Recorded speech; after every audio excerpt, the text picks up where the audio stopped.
Hey you guys, welcome back to my channel, and welcome if you're new. I'm Mindy, this is See Mindy Mom, and today I'm going to attempt to answer a question that I get in some form or fashion on a lot of my weight loss videos, and that is how I determined what my calories needed to be in order to maintain my weight and what I am willing to eat in order to lose weight. Basically what my maintenance calories and what my deficit calories are and how I came to find that out. So stay tuned. Okay, you guys, if you are new here, welcome. If you are not new, you already know this, but just for those of you who are new, I do a lot of different kinds of videos on this channel, but some of my content has to do with losing weight or maintaining weight loss. I have never been obese in my life, but I have been in any range of slightly overweight to teetering on the edge of being obese. So I've always usually had at least a few pounds of vanity weight, so to speak, to lose, and it's something that I have had to be, really aware of. I have tried all different kinds of diets, just like a lot of people out there. I've done lots of different fad diets. I have tried, keto, low carb, the 1,200 calorie a day diet. And I've also done Weight Watchers, which I still really like and highly recommend. I think it is a really great jumping off point, especially for people who kind of need a reset. Maybe they need to relearn just some basics about nutrition, and maybe they also need a holistic approach to weight loss. That's one of the things that I really like about Weight Watchers. They address the mindset issue too. It's not just about what you eat and the exercise that you do. They talk about sleep. They talk about emotional eating, about stress. They talk about planning. But for me, in the end, Weight Watchers actually just became a little bit too restrictive for me, and I found that it was difficult for me to indulge. For instance, on Weight Watchers, a tiny little fun-sized candy bar like that big, like a little bitty fun-sized candy bar, is anywhere from 4 to 5 points, which is about 20% of the points that I'm allotted for the day. But whenever I'm counting calories, especially whenever I'm just eating at maintenance, it's only like 5% of my calories for the day. So it's way easier for me to work that kind of stuff in, and I'm way less likely to go off the rails and overindulge in it whenever I know that I can work it in and not completely derail myself. But if you've been watching me, you've heard me say that whenever I'm eating for maintenance, I eat around 2,000 calories a day, and whenever I eat for weight loss, I eat around 1,700 calories a day. I track this in MyFitnessPal, which is a free app. I believe it's still free, that I've had for years and years, and it is just a guess a lot of times, but it has the barcode scanner and it has lots of different foods in their databases, and I just do the best I can to track what I'm eating. But the question I get all the time is, how did I determine that I could eat 2,000 calories a day and maintain my weight, and why did I decide to eat 1,700 calories a day for weight loss? Because that sounds like a lot. So I want to stop here and just say that I'm not a doctor, I'm not a nurse or any other kind of licensed medical care professional. I'm not a therapist or a counselor or a nutritionist or a dietitian. I'm just a regular person out here, just a mom, trying to take care of herself as best that she can, and everything that I share with you are my own experiences, thoughts, and opinions. This journey to where I am now started last spring. It's actually September now, and back in March of this year, I just got kind of fed up with diet culture in general, and I took a little bit of a break from it. Now, I don't mean that I took a break and then allowed myself to eat everything in sight, okay? I just tried to eat a little bit more mindfully, a little bit more intuitively. I watched my portion sizes. I was careful not to overindulge, but I did not track my food. I did not weigh myself. I just was trying to take a little break from worrying about it constantly and from having it be at the forefront of my mind in such a big place of importance. But when I came out of that, I knew that I would probably want to go back to having some kind of level of accountability, and that I would also want to have some kind of tracking system, because I just felt like I really, really needed that. But like I said, I started to feel like Weight Watchers was just a little bit too restrictive for me, and the size that I was at and the amount of points that I was able to eat and the heavy penalization on anything sugar or high fat. But for me, I just needed something different. And one of the things that I started looking into was metabolism. I started to look into, how is my metabolism functioning? Do I have a healthy metabolism? Do I have a lowered metabolism? And if I do, how do I fix that? And I stumbled onto this idea of metabolic adaptation. And in a nutshell, this is the idea that our bodies are so good at keeping us alive that our metabolisms are going to adjust to having a lower amount of calories coming in or having a higher amount of calories coming in. So when we have a higher amount of calories coming in, our bodies aren't as efficient. You know, they burn through calories with reckless abandon because we have plenty to play around with. But whenever we start to lower that caloric intake, our bodies might go along with it for a while and burn some additional fat on our bodies in order to keep up with our activity level. But eventually, our bodies will react by lowering the amount of calories that it's burning and learning to be more efficient with what's coming in. So if this idea of metabolic adaptation is true, then somebody like me who's been yo-yo dieting a lot of my life, cut calories and then gain weight back and then cut calories and then gain weight back, it means that I probably have a metabolism that isn't exactly the healthiest. That somebody who is my size but has never dieted can probably eat more calories than I can because that person hasn't tried to manipulate their metabolism before and done some damage, and I have. There are lots of videos that explain this much better than I can, and I'll try to link one up here in an iCard and put one down in the description box that I like a lot that just explains the idea of metabolic adaptation a little bit better. So go and check that out if you want more information about that. Let me jump into the computer really quickly. I'm going to show you guys some TDEE calculators. That stands for Total Daily Energy Expenditure. And these are tools that just kind of give us a ballpark estimate of what a healthy body at our size should be able to take in and maintain their weight. And that was sort of a jumping off point for me determining what my maintenance calories should be. TDEE stands for Total Daily Energy Expenditure. If you Googled how many calories do I need in a day, it would probably pull up quite a few of these websites. And as you can see, there are quite a few to choose from. I visited several of these, like probably 7 or 8, and put my information into them because these are just guesses. They're just estimates. The amount of calories we need in a day varies greatly. There are lots of factors that come into play whenever determining your calories. And one of them is if we have been yo-yo dieters. Since I have been a person who has gained and lost weight, that has played some havoc with my metabolism. But this just gave me an idea of sort of a jumping off point of where my metabolism should be if it were healthy.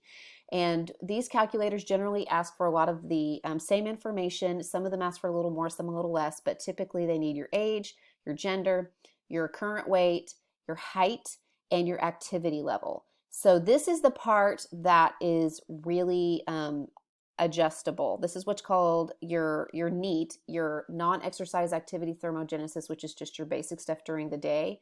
But some of these also combine your NEAT with like intentional exercise, like when you go to the gym and have an intentional workout as well.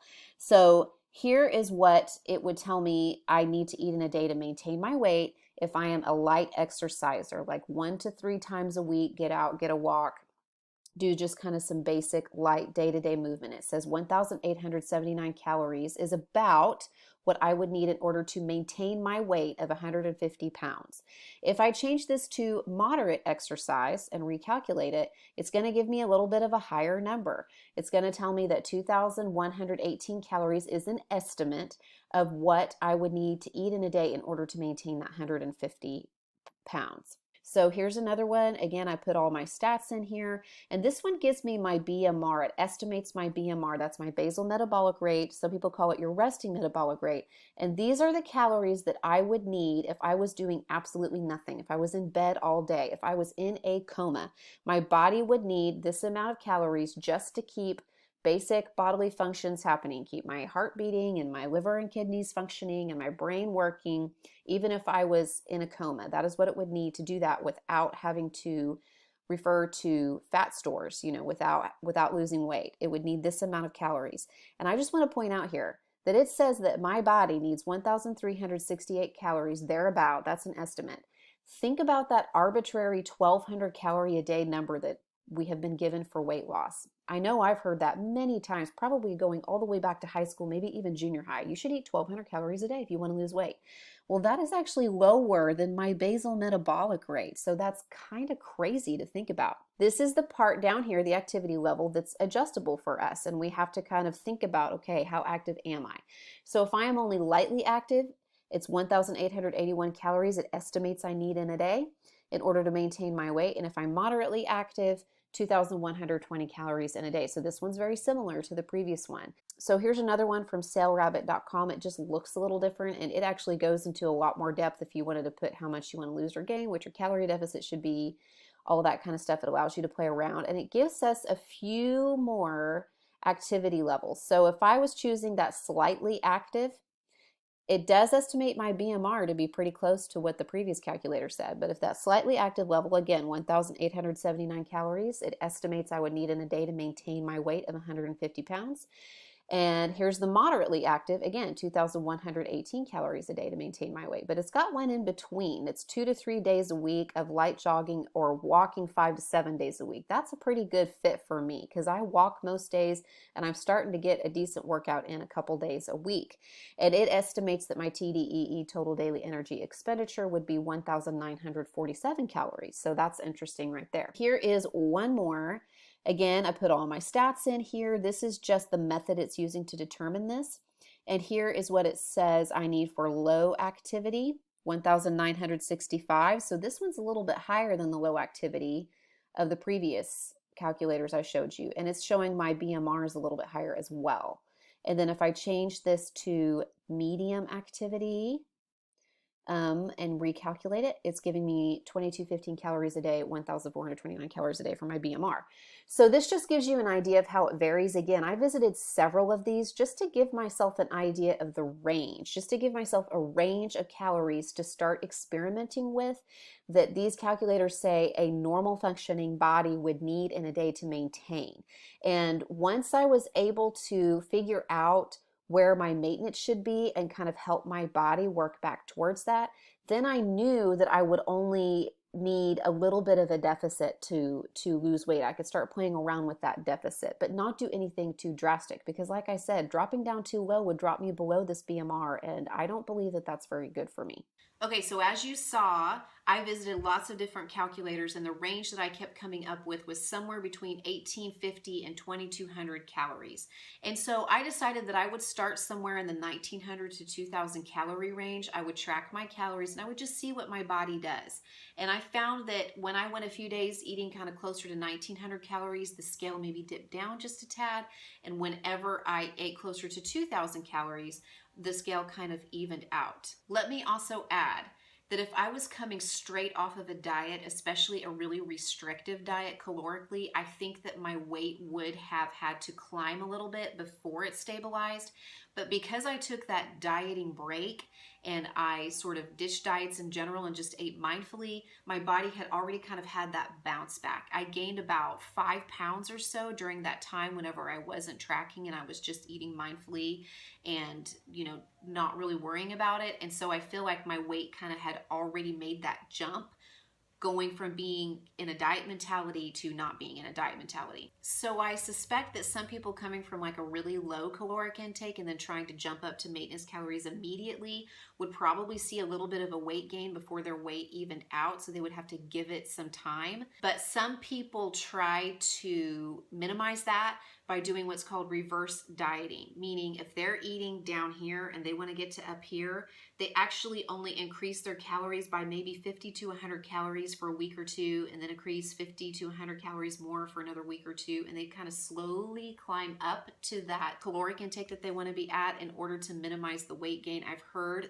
that is, something that some people do. I just decided to jump right in and try to figure out where my weight would stabilize at, eating the most possible calories. And by the way, you guys, I spent several weeks researching and experimenting with this. I don't think it's something that you can do overnight. If it's something that you want to try to do to heal your metabolism, I think you probably have to commit to it for a little while. So once I determined that 2,000 calories was about what I could take in a day and have my weight stabilize right around 152, I changed a couple of things about my mindset where weight loss was concerned.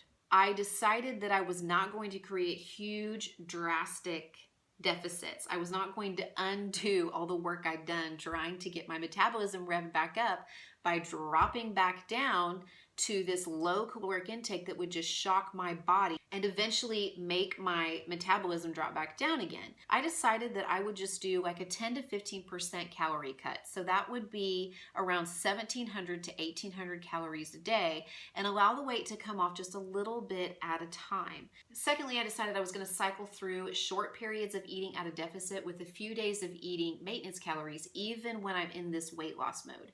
So I eat that 1,700 calories, which is my 15% deficit, for anywhere from 10 to 14 days.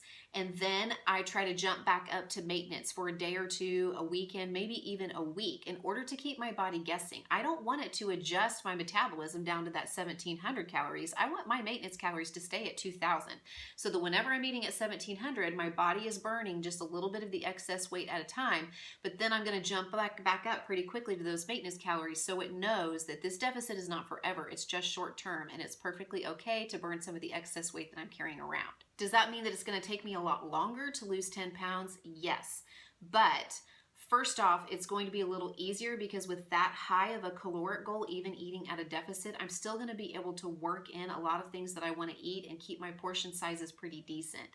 Secondly, it's going to be much easier to maintain that weight loss in the long haul because I haven't completely shocked my metabolism and made it adjust to this level that simply isn't sustainable over time. So unfortunately, I feel like there is a little bit of guesswork involved in this, you guys, and it just takes some experimentation and really seeing what eating at different caloric levels is going to do to your body, and it takes some patience also. So just like just about everything else having to do with weight loss, I think what works is going to vary from person to person. I did a lot of research and a lot of experimentation to figure this out. And for me, it was worth the time, you guys, because I'm loving what I am doing. And what I am finding is that I'm not having these days anymore where I feel like I've blown it and I might as well eat everything in sight and then I'll get back on my diet tomorrow. Because I have so many calories to play around with, I don't really feel the need to overindulge. I'm able to work in the things that I want without feeling like I've gone off plan. So hopefully that answers some of your questions about how I arrived at those caloric goals for maintenance and for weight loss. Like I said before, I encourage you guys to do some research into this if you're really interested in it. I will continue to keep you guys updated and continue to try to answer these questions as they come and come up with better ways of explaining myself whenever possible. I'll keep showing you guys what I am eating in a day, what I am buying at the grocery store, the meals that I'm cooking, and I'll keep trying to keep you posted on the weight that I am losing. Feel free to leave me a comment. As always, I would love it if you give this video a thumbs up and subscribe if you haven't already, and I'll check in again very soon. Bye.